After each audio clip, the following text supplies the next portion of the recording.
Today is Thursday, February 12th, 2015. This is the start of an interview with Ann Zetek. I'm Nancy Clark, interviewer for the Hopkinton Oral History Project, and we are comfortably sitting in the Zetek home on East Main Street.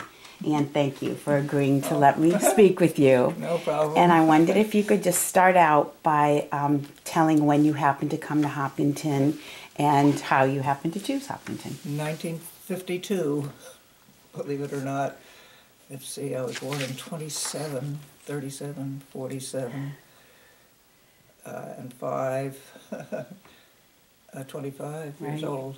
And we came to Hopkinton because my husband Chuck was a city planner. And in those days, city planners used to go to a city or a town for 2 or 3 years and then move to another place to do some street planning and renewal and so forth. And he didn't want to move. We had one child then.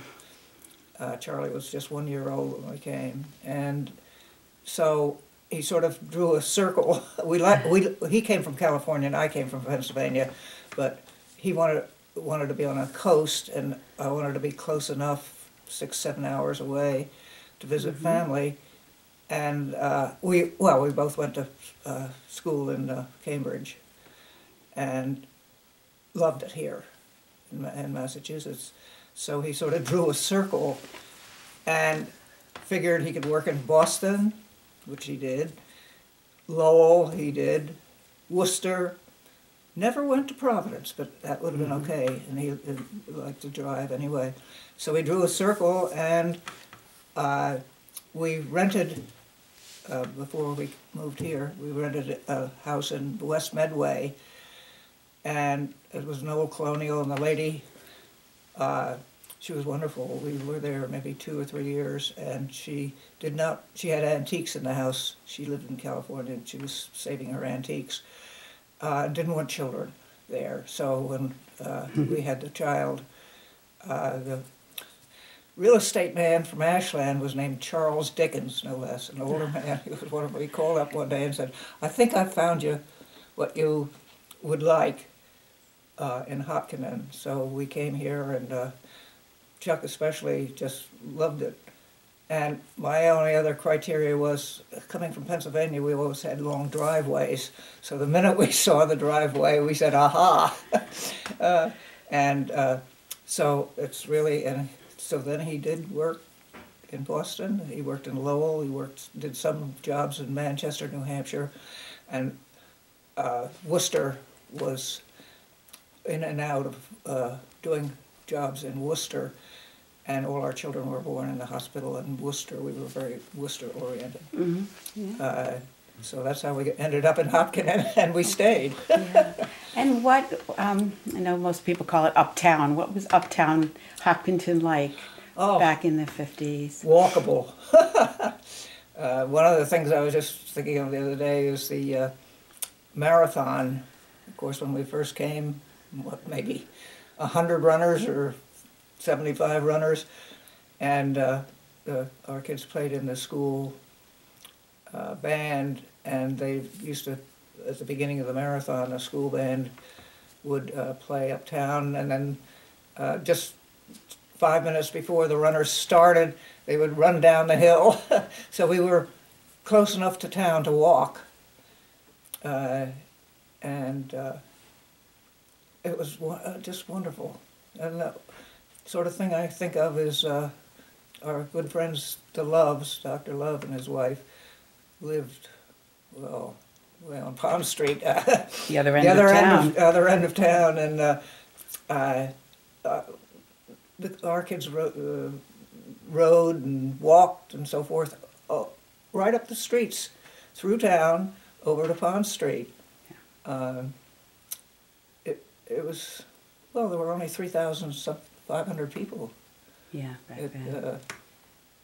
Yeah. And how about some of the businesses that were in town? A lot of family-owned. We did everything here. There was no bookstore that I remember, but there was one in Framingham, a very nice little bookstore in Framingham. But we had everything else here. The food, there were Coellas uptown, and Osgood's was a notion store. Wood Superette. There was a little place called Eats where the Exxon station or whatever it is now, on that corner. The post office was right there on the same corner. They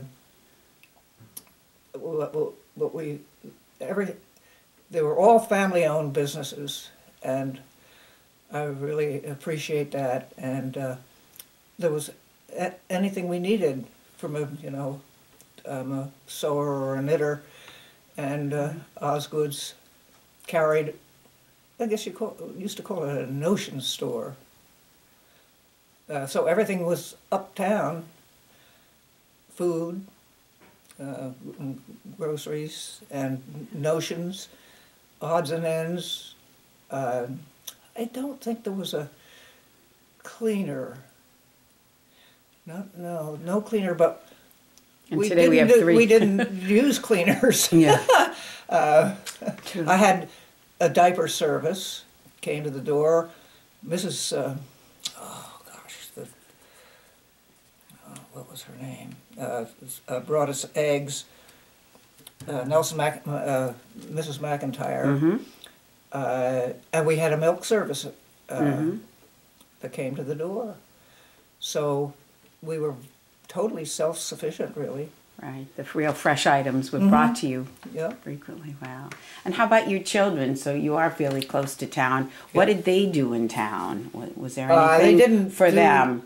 They didn't do. Nothing. It was school, and band practice or instrument practice, because we were into music quite a bit, and otherwise they played here. I was just trying to think, when it snowed, I can remember I parked the car down at the road by the garage there, and we would pull kids and groceries and so forth up on sleds. They played with the neighbors. We had good neighbors, and sort of a little neighborhood. So after school, they would come in and have a snack, and go outside and play,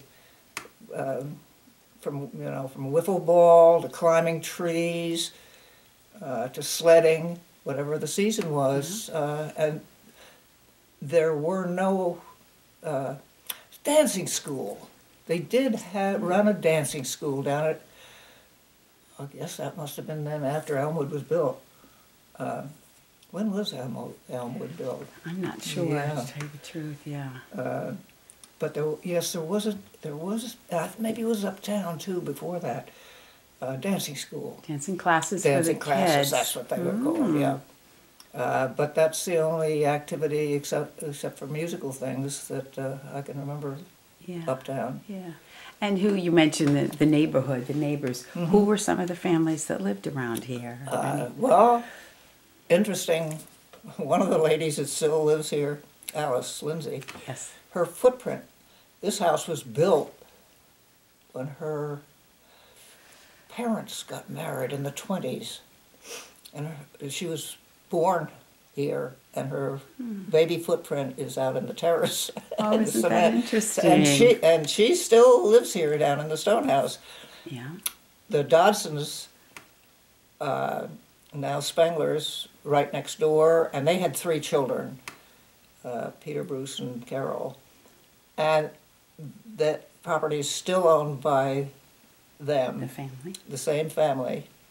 In front was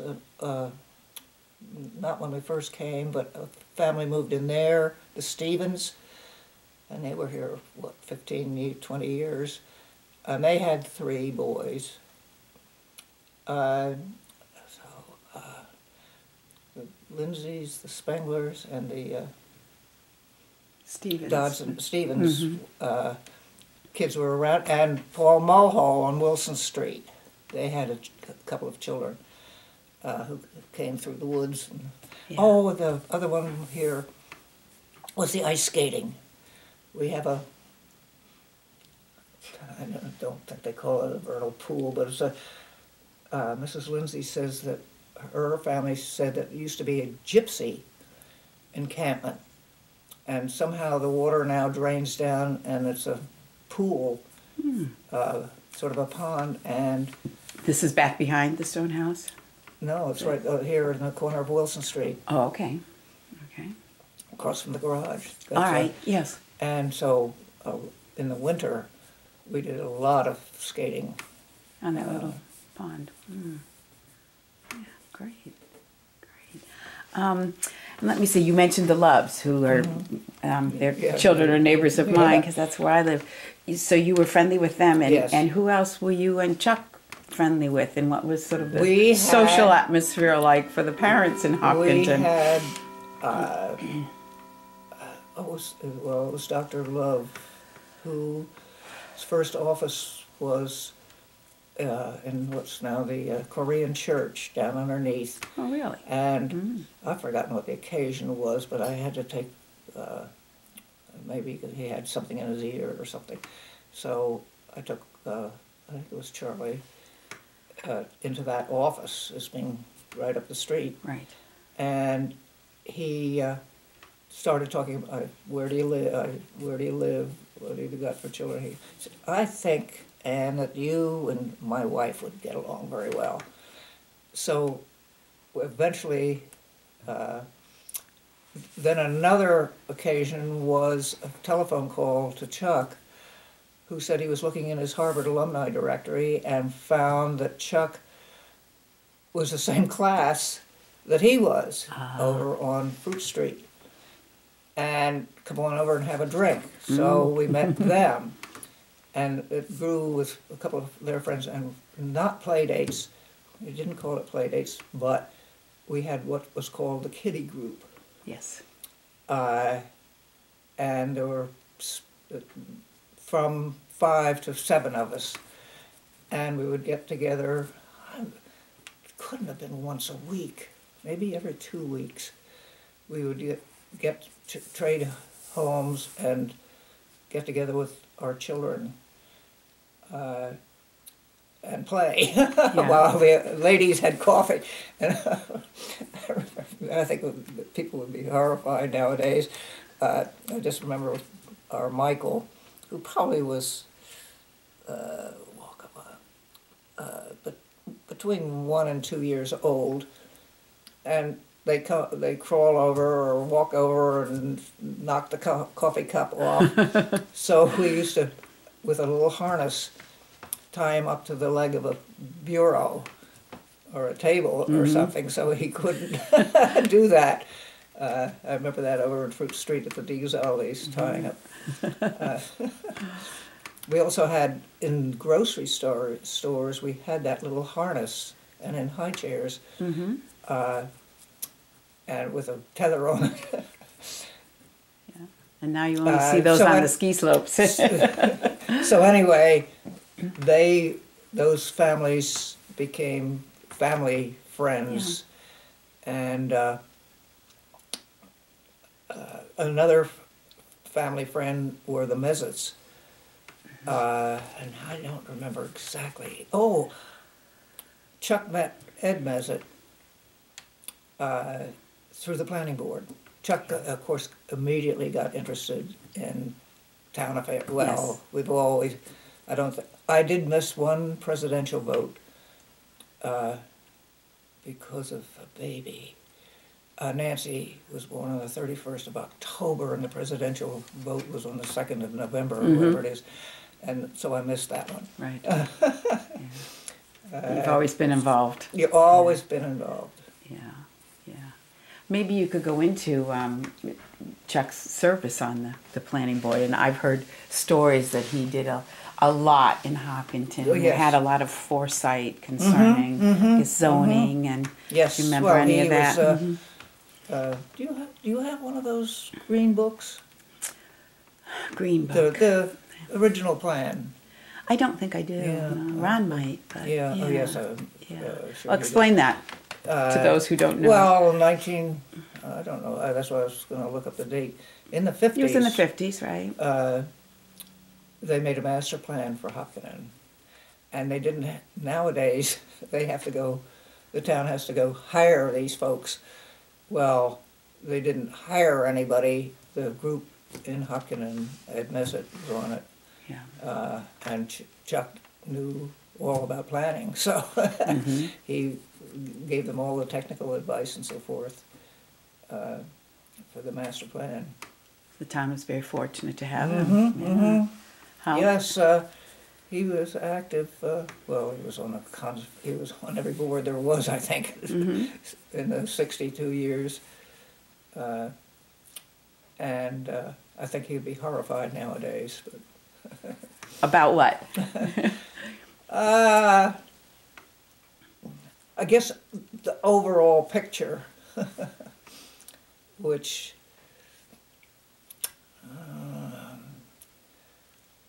well, all these subdivisions.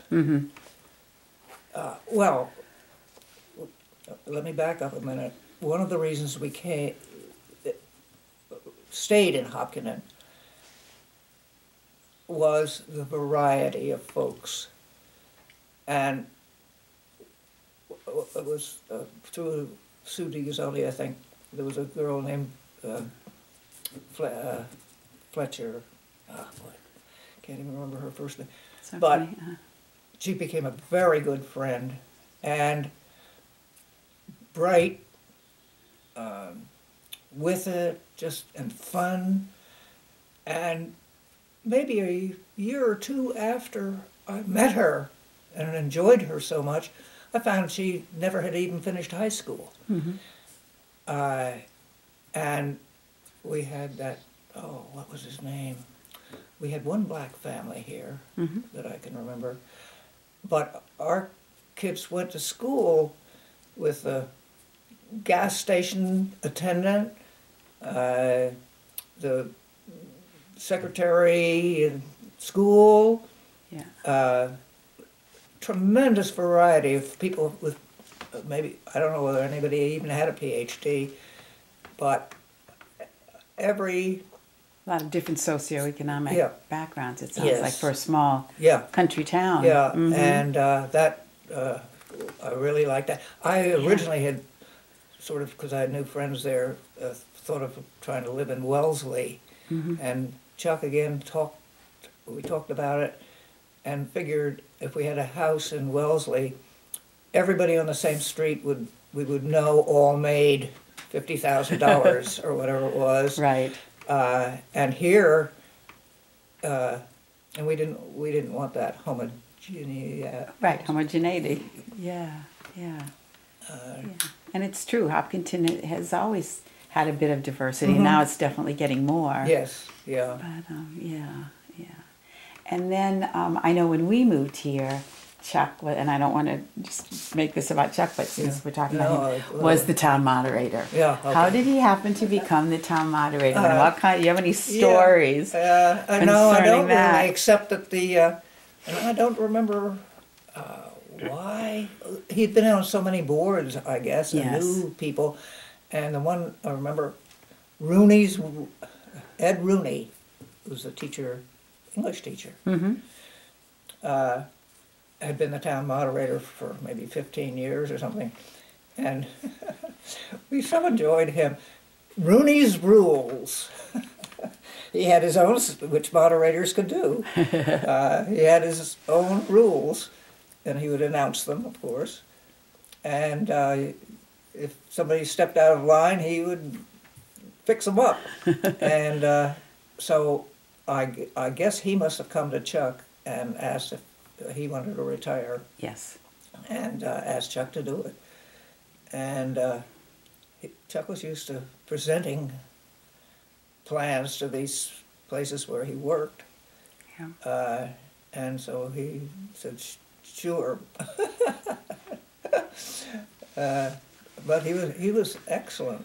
Yeah, he was very good. Do you remember about when he became moderator? No, but I've got all those. Yeah, no, it's okay. It was a good while. Yeah. I think he was there for 15 years. Well, how long has Bruce Carlin been? Yeah, I don't know, but it's interesting that you said you were very good friends with the Loves, and then their son-in-law ended up being the successor to Chuck. I guess you know, Chuck, when we saw them and so forth, talked about it. Yeah, and the reason Chuck, yes, I know why he had to get out, basically, because he was, from the war, he was hard of hearing. And he began to be, somebody would, up on the platform would speak to him and he didn't hear, he would have to difficult. Yeah, it became quite difficult because of his hearing problems. Yeah. Well, I mean, that's a wonderful service to the town. Yeah. Great, yeah. I know I've always seen you at town meetings. Yeah, oh, that's what I was going to say. I haven't missed many of those. Yeah, yeah. And it's interesting. It's an interesting form of government. And we have a lot of power in this small town. Yeah, yeah. So back to your children. Now, when they were in school here, what was the school configuration? Do you remember? And, Well, we had center school. yeah, so that's where they started. Here, center school, and boy, I've got my fingers crossed that they'll save that building. Sounds like they're going to save the building. It may not be a school, but yeah, it's Well, very no, but I historic. meant we need it as a school. Yeah. Center school advantage there, and there's just no other site that's the same way, is for little people. Go out in the common in the spring and have an outdoor class. Yes. Walk uptown to the library. Some of my memories of or pictures of things are the little kids on a rope with the teacher leading them down to the fire station or the library and so forth. And Yes. that's a wonderful thing. Yes. And they'll, those early years to be right in the center of things, I think is terribly important. So we had center school, and then Did your children go to Elmwood? Was Elmwood, yeah. Chuck was on the committee that built Elmwood. All right. And that is why Elmwood has that lovely, maybe they don't think it's lovely nowadays, the loop? yes, circle? loop around and left the, he was also instrumental in getting on 495 through Hopkinton, there's a forested area in the middle of the road. Yes. And he was the Beautiful. one that got that, and that's at Elmwood. He made them leave that circle. That's a planner for you. Yeah, exactly. See, that's the kind of thing that Yeah. we're missing nowadays, as far as I'm concerned. Yeah. I was just thinking of the Weston Nurseries there, that Legacy, yeah. that Yeah. dreadful thing where with any kind of thought and planning and appreciation, they could have built differently with some circles of Right. rocks Yeah. and trees. And Hopefully over time, Yeah. I mean, a So good it bit was- of that was agricultural yeah, too, so I think, they have to I think plant. basically, and I'm not sure when Elmwood was built, but they all went to Elmwood. Okay. And then the high school, Yeah. Which was the junior senior high school. Yes. Yeah. the junior wing down there at the. One of the interesting things it would have been in the early 70s, or Charlie was born in 51. So, no, the 60s. They had a team teach, wonderful two ladies, junior high, who team taught history and social studies of some kind, whatever it was. And then that was in the wing. Yeah. And in the high school, and that was it. Yeah. I remember when team teaching was a big concept when I was going to college in the 60s. Yeah, that's the. Yeah. Where'd That's you go? interesting. I went to the College of New Rochelle, outside of New York City. Oh, Yeah. oh yeah, I know where. So, and you mentioned your kids were very much involved in music. Yes. Anything else, sports or clubs or anything else you remember about the schools back then that might be different today, or that people today might be surprised? Oh, they had this back then. But I'm sure the music it's always been a strong point in Hopkinton. Well, they had that fantastic teacher, head of the music department. Was that Mr. Markarian? Markarian, Mr. All right. Markarian. Yeah, Got I them didn't all, know. yes. But I've heard of him. There's a scholarship. Absolutely fantastic. And well, one interesting sort of a thing, our Sarah, sort of our second daughter, had minimal cerebral palsy, I'll call it. Well, that's all they called it in those days. In the control centers type of a thing, and but she also has perfect pitch and was very musical. So Mr. Markarian gave her a violin, and he spent hours with her doing what they called patterning, holding her in certain positions. It was like when she learned to ride a bicycle. Her brothers and sisters spent hours helping her, and she finally became a superb bicycle rider and a violinist. Interesting, yeah. So a lot of individual attention, at least, and I'm not sure, was not parental. And the same thing with our friends. It was not parental pushing, but the teachers, I think, knew that we encouraged and promoted individuals and worked together to get the best help for whatever the youngster student, needed. Yeah. That's great. What a nice story. Friend Lucy DiGisaldi, second grade, I think it was, or something. Her report card came back, because we all got very involved in our kiddie group children.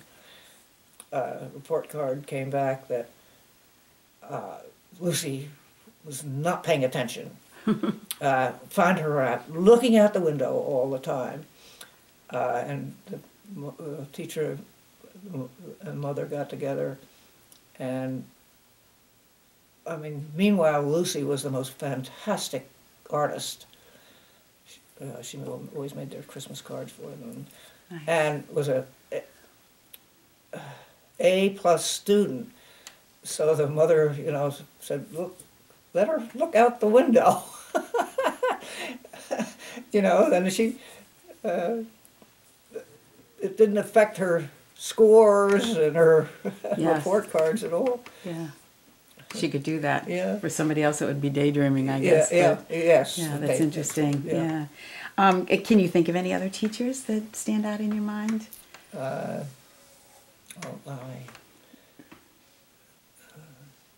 Just in general, that the schools did a great job. No, we were. Yes, well, I'll do it the other way around. One or two of the teachers, to a lot of people, were not satisfactory. And we did talk about what do you do about it? Right. But there was nothing we could do. And I better go back to the Mrs. Love. Dr. Love being well known all through town. There were always, there were the three Normans. There were always men on the school committee until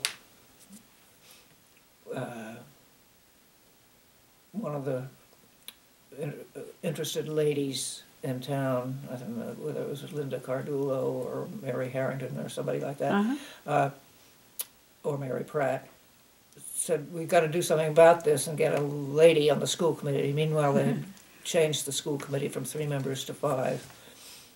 And so, well, now who are you going to have for school committee for a lady? And they came up with Mrs. Love because of name recognition. And of course, 7 children or 8. A lot. Yeah. Of her own. So Mrs. Love was won easily. Oh, great. And was the first lady on the school committee. That's good. I didn't know that. You didn't know that? No, I didn't. Yeah, and I interviewed Evelyn. Oh, okay. It never came up. Oh, that's Oh, great. Evelyn, I don't know whether she told you, but, and I don't remember who told me, but the story was that Evelyn, Mrs. Love's oldest child, would walk through the halls with her Latin dictionary. This is in the 1960s. Very studious. Yeah. But anyway, then I don't know whether there was somebody else. Or then Mrs. Love said she only did one term, 3 years, because she found out what went on behind the scenes where her children were being educated, and it bothered her. That's interesting. Sometimes a little too much knowledge. Yes, exactly. And so in the whole country, we were always that way. You hear more of the bad than the good. Yeah, that's true. That's true. So I guess then I think it was Mary Pratt that talked me into running. So I did 12 years on the school committee. Yeah. I didn't know that either. Well, You congratulations. No, that's great. Yeah. Well, Must have been before I came. Yeah. So I came in the mid-'80s. Oh, you're a newcomer. Later, yes. 30 years. Yeah, yeah. Oh, and can you think of any particular stories or remembrances from when you were on the school committee? Or, I'm sure it was difficult, but... Oh, well, yes. That was the time.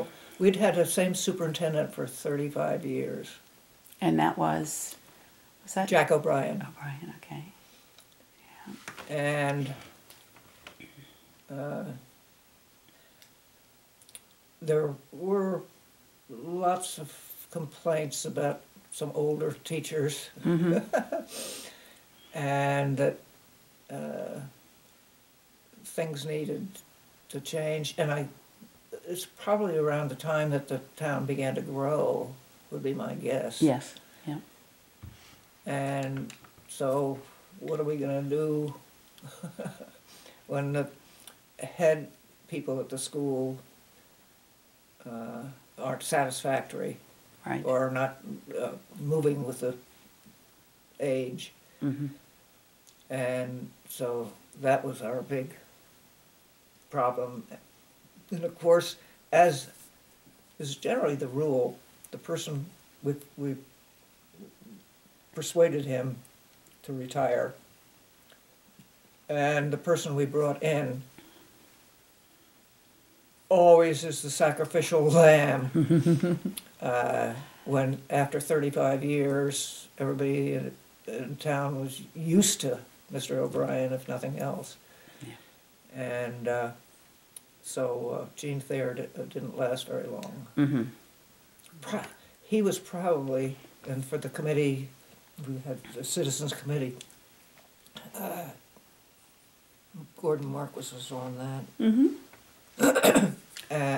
to interview people and to go through the search. So, yeah, the search committee, that's exactly what it's called. And Gene Thayer, probably the most creative, thinking and dedicated to schools and teaching, and but the townspeople didn't want somebody new, and they made it very difficult for him. Yeah. And the school committee, he went from here, I think it was to Framingham. Framingham, yes. They called me, and I said, you know, he never did anything that the school committee hadn't asked him to do. So, in a way, it was the school committee's not foreseeing that the town wouldn't accept him. Change, yeah. Wouldn't accept the change, When that's right. So, it was all quite unfortunate. But that does happen. And so was the next superintendent, was that when Dr. Hosmer? No, well, there was one in between, Cobb, okay. From Holliston, who died of a heart attack. Okay. When he was 36. Oh my goodness. Yeah, he was only here 2 or 3 years. All right. and then Dr. Hosmer. Dr. Hosmer, yeah. 'Cause when I started teaching. So I did, yes. I began to, so I was in on Dr. Gene Thayer, then Mr. Cobb, and then Dr. Hosmer. Right. So there was quite a bit of turnover over Yes. those few years, yeah. Yes. Which happens, yeah, yeah. Let me think what else I can ask you. You've got so many great stories. Other things about, I mean, you know so much about town government, about town hall and maybe who were in certain positions in town hall, or now town clerk back then, would that have been Mr. Nealon? Okay, Nealon's, the Nealons. Yeah. Yeah, Bunny Neal. Well, she was the English teacher. First her husband, right? Is that right? He's a lawyer. Mm-hmm. Did Bunny? The only one I really remember was Okay, Bunny. Bunny She was Nealon. town clerk when I moved here. Yeah. Yeah. And there were, at least in my estimation, there were some really, the librarian, Betty, lived in the White House right up the street here. I'm trying to think. When I moved here, it was Mrs. Ellsworth, I think. Oh, okay, no, But okay. there was someone Bunny, before her. Oh, that was Bunny Nealon. Yeah. Oh, there was another lady. Part of my, because I went to a private school, Mm-hmm. was pieces of paper don't mean anything. Diplomas hanging on walls. Mm-hmm. And Betty. And the town librarian, she didn't have a fancy library degree. Some of the teachers in the schools didn't Sure. have, Back then, yeah, right? didn't, but they were wonderful people. And excellent teachers. And so it's personality, I guess, I don't know. Yeah. And realistic smarts and so forth. There's Right. really 80% of it. If you have a piece of paper, okay, well and good, but one of our sons, Michael, lives up in, he married a Canadian, and he teaches at Lakehead University in Thunder Bay, Ontario. Oh, wow. Way up. Yes, this is nothing. But he teaches future teachers. It's an interesting story. Mm-hmm. And when they do their practice teaching, he has, I don't know whether he still does, but I know he would fly north, because anything north is Native Americans' villages, Mm-hmm. whereas students would go practice teach, and he would have to fly in to oversee them from Thunder Bay. But Wow. anyway, he got his master's from Keene, New Hampshire. Mm-hmm. And I don't know what the Canadian system really is, but it came a point a number of years ago, I know he said he wouldn't ever get tenure, or I don't know whether it has anything to do with a pension or not, unless he got more education. And he refused. He said, you know, he's an excellent teacher, and he's been there for years now, Yeah. and so forth. He's just a wonderful teacher. Good. It stands on principle. Yeah, Yeah. exactly. Yeah, that's great. Yes, and I feel badly nowadays. There's another one, is the technical, Keith Tech. Yes. I didn't like that President Obama says everybody should be able to have they should be able to, but they don't need a college education. I think the community college idea is fantastic. Mm-hmm. But we need electricians. Yes. We need the service industries, and they're highly intelligent plumber, wonderful plumber. Yeah. What was it? Tony Petrarca. Mm-hmm. I don't know what his education was particularly, but what a wonderful plumber he was. I just said, and those are the folks we need. And I think, well, there's something about the schools. They had home economics, and my girls learned how to sew, basically, and they had shop. And the boys learned something about tools. I hear they do not have any of that anymore, and I think that's terrible. Right. Another thought was that they don't do, talk about, is junior high age. What are you, 13, 14, Yes. 12, 13, 14? Yes. They shouldn't have to do book work.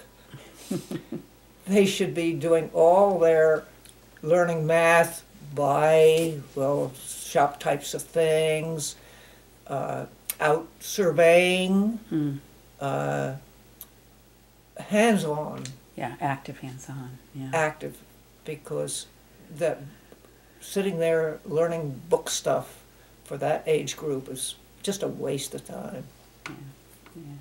And you mentioned Keefe Tech. I know I've heard over the past decade or two, not as many kids from Hopkinton go to Keefe Tech. Well, that's because all the emphasis now is on this higher education. Mm-hmm. The testing, I guess, has a lot to do with it. Yeah. Interesting. But the best school committee person that I have known over the years was a man named Fred White, who, I don't know what his education was, but he cared about the kids. Mm-hmm. And what they did, how they acted, and he was just a real caring person. Yeah. And had, well, did he teach at Keefe Tech? I think so. Yeah, Mm-hmm. I think he did. Yes. And then he was a great school committee person. Hopkinton, yeah. Yeah. Yeah. Yeah. Always stood up for the children. Right, right. So looking back and looking at today, I wondered if you might comment on what you attribute some of the changes in Hopkinton to. I know sometimes people look in that, you mentioned 495 before. Do you think that had a dramatic effect?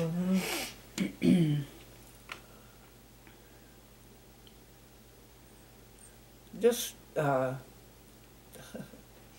more and more people moving out of the cities and so forth into what used to be sort of a, what is it, a conundrum? That's not the right word. That they're moving into a rural community where we've lost,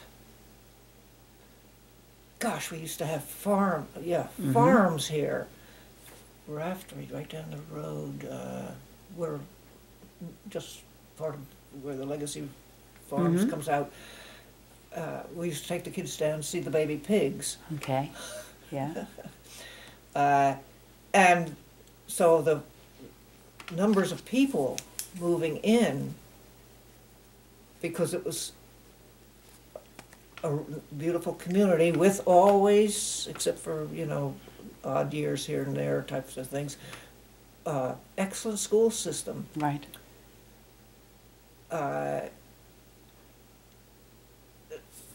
It's no longer a rural community. Mm-hmm. It's development after development after development of, I know, people that have moved here for those reasons, and then they build a big house on a quarter of an acre of ground, or a half an acre, which destroys the whole thing.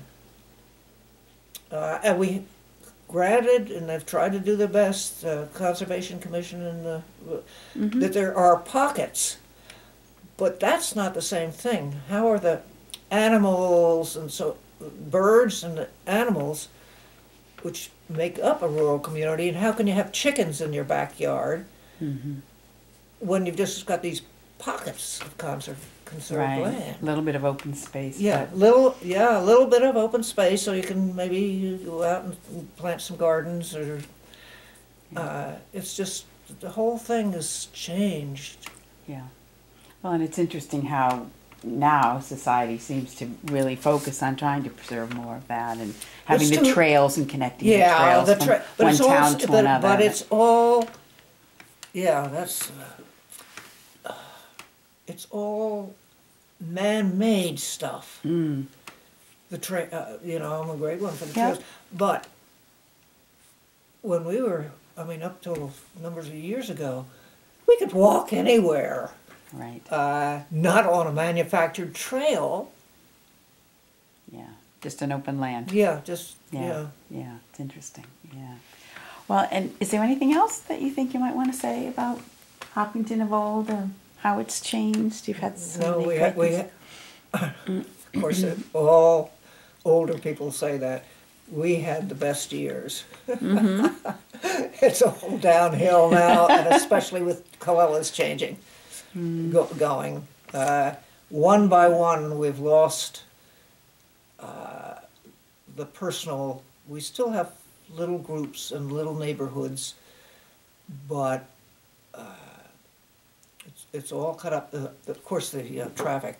I don't know what these planners think is going to go on with the traffic. And there's no way, okay, and there was, at some point, talk of a bypass. Around town, around town.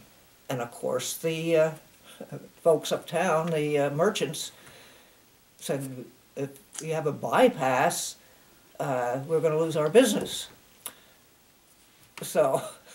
Interesting, yeah. So and now there's a straight line of traffic. Not only has Hopkinton grown, but all the suburbs. And they're losing their business anyway to the, whatever you call them, big box stores. Interesting, yeah. It's just sort of uncontrollable. I don't know how it's going to be fixed. The Price Chopper, they stood up, whoever the developer was, Chuck Joseph, stood up at the town meeting. And when we were rezoned that area, no big box stores. 2 or 3 years later, there they are. Yeah. Nobody else. Everybody's. That was another thing on the school that I learned in the school committee. Everybody's just afraid of being sued. Oh yes, and even more so today. Yes. Yeah. And when we've wanted to do something about the teacher situation and the principals, Fred White was the only one. Fred White and myself, 2 out of the 5, we stood for. Okay, let them sue us. Yeah. Good for you. But let's fix up the problem. Yeah. And the other members, well, you can't do that. Interesting. Yeah. Yeah. Interesting. Yeah, and that's the. Everybody's afraid to. Well, it's too late now. Afraid to take the chance. Yeah, there is a lot of that today. You're very right. Well, it sounds like Hopkinton was a great place for you to I was going to say, but to summarize, we had wonderful times here. Yeah. And I think all our children, when they get together, they just, wonderful reminisce. Stories, yes. Yeah, yeah. That's great. Something about that small town atmosphere. Yes. Yeah, yeah. That's great. Well, thank you so much for Oh yeah, and sharing your thoughts. again, that was another little thing. They all, because they were individually owned businesses type of a thing, and small, manageable, all the children could get summer jobs or after-school jobs. Nancy did folded papers at Brown and Smith's. Mike pumped gasoline up at the Terry's. Charlie picked rocks at the West End nurseries. Charlie, Nancy, Mike. Sarah couldn't do anything. And I don't. Where did Matthew got a job with the Sparkle Wash cleaning service, and he used to ride with that. So they all there were opportunities for the youngsters. I mean, they'd take rock pickers anytime. Now I don't know what. Not as many. Coellas. Oh, what are we going to do without them? Yeah. With the handicapped children and so forth. Yeah. She's been wonderful. Yeah, employing a lot of young people. Yeah, but there isn't as much opportunity, you say, today for the young people. Yeah. They're going to the big box stores in Milford and Westboro. Who's 10 now, I hear he's after his mother all the time to take him to the Natick Mall. Yes. Yeah. Times change, I guess. Yeah. Well, again, Ann, thank you so much. And I'm just going to close by saying this is the end of the February 12th, 2015 interview with Ann Zetek. The interviewer was Nancy Clark.